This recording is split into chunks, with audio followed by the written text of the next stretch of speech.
Mindfulness is praised as a pathway to inner peace, but could it come with unintended consequences? In this tale, we follow the journey of a young monk named Toshi, who discovers that his quest for inner clarity begins to distance him from the people he loves.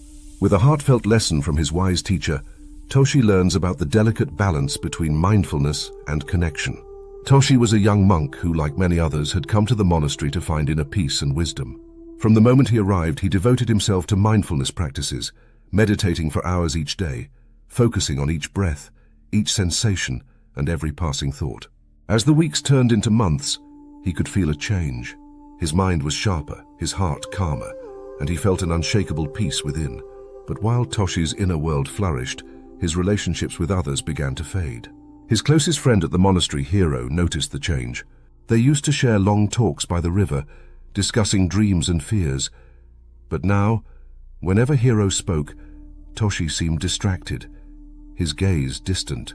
One evening, Hiro approached him, frustration showing in his usually gentle face. "Toshi, you're never really here with me anymore. Even when we talk, it feels like you're somewhere else." Toshi frowned, surprised by his friend's words. "But Hiro, I'm practicing mindfulness. I'm present, observing every moment." Hiro shook his head. "Maybe for yourself, but you're not present with me. You're so focused on your own inner peace that you don't seem to care about anyone else." These words weighed on Toshi's heart, but he brushed them aside, thinking that Hiro simply didn't understand the value of his practice. After all, wasn't mindfulness meant to bring peace to all aspects of life? Days passed, and Toshi continued his intense practice, seeking even deeper clarity. But soon, others around him began to drift away as well. The villagers, who used to welcome him warmly, now looked at him with hesitation. Even the older monks seemed to avoid his company, whispering quietly when he was near. Confused and hurt, Toshi went to his teacher, Master Ryu, a wise and compassionate monk who had guided many young monks on their path. "Master," Toshi began, "I don't understand. I've devoted myself to mindfulness, to being present, yet it feels like people are moving away from me. My friend Hiro says I'm not truly there for him, and others seem uncomfortable around me. Isn't mindfulness supposed to bring me closer to others?" Master Ryu looked at Toshi with kind, knowing eyes. "Tell me, Toshi, what does mindfulness mean to you?" "It means being fully aware of each moment," Toshi replied, "to observe my thoughts, emotions, and sensations without attachment or distraction." The master nodded thoughtfully. "Ah, yes, that is one side of mindfulness. But what happens if you become too absorbed in your own awareness, so much that you forget the connection you share with others?" Toshi hesitated, unsure of what to say. "But isn't mindfulness about focusing on one's own inner peace?" Master Ryu sighed gently. "Mindfulness is a tool, Toshi. But if used without wisdom, it can become a wall between you and the people around you. When you focus only on your inner world, you risk neglecting the shared experiences and emotions that bond us with others. True mindfulness includes a sensitivity to those we love, an awareness that goes beyond our own minds." Toshi felt a pang of guilt. He thought back to the many conversations he'd had with Hiro, where he had drifted off, more focused on observing his own thoughts than listening to his friend. Master Ryu continued, "In your search for peace, you have overlooked the importance of compassion, the bridge that connects mindfulness with love and friendship. Being truly present with someone means listening to them with an open heart, not just observing them as an object in your awareness." The master then invited Toshi to accompany him on a walk through the village. Together, they stopped by the home of an elderly couple who had recently lost their son in an accident.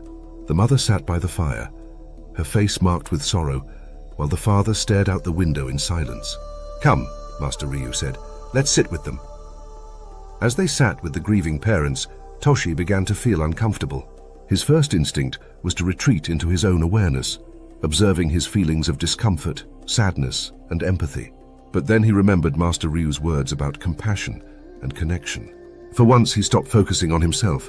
Instead, he let his heart open to the pain of the parents, feeling the depth of their loss, and without a word, he offered his silent presence, his empathy, his genuine care.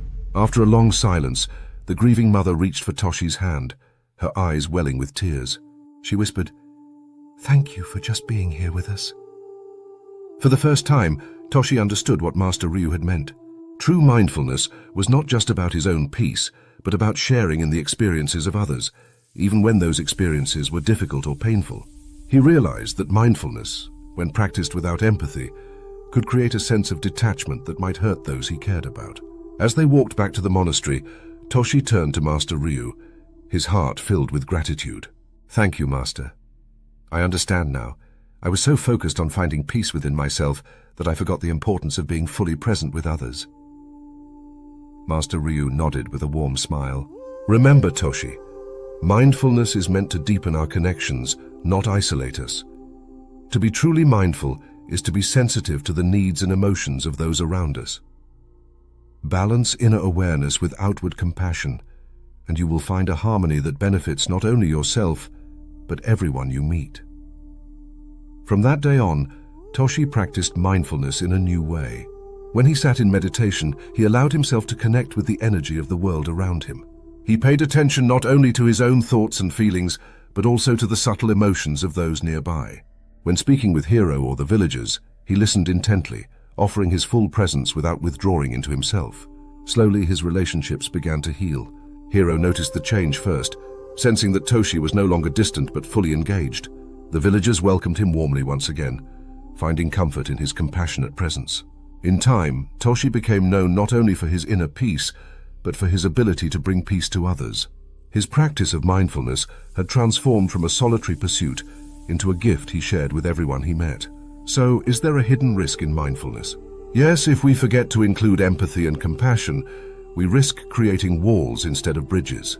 True mindfulness invites us not only to be present with ourselves, but also to be fully present with others, connecting through the shared experiences that make us human.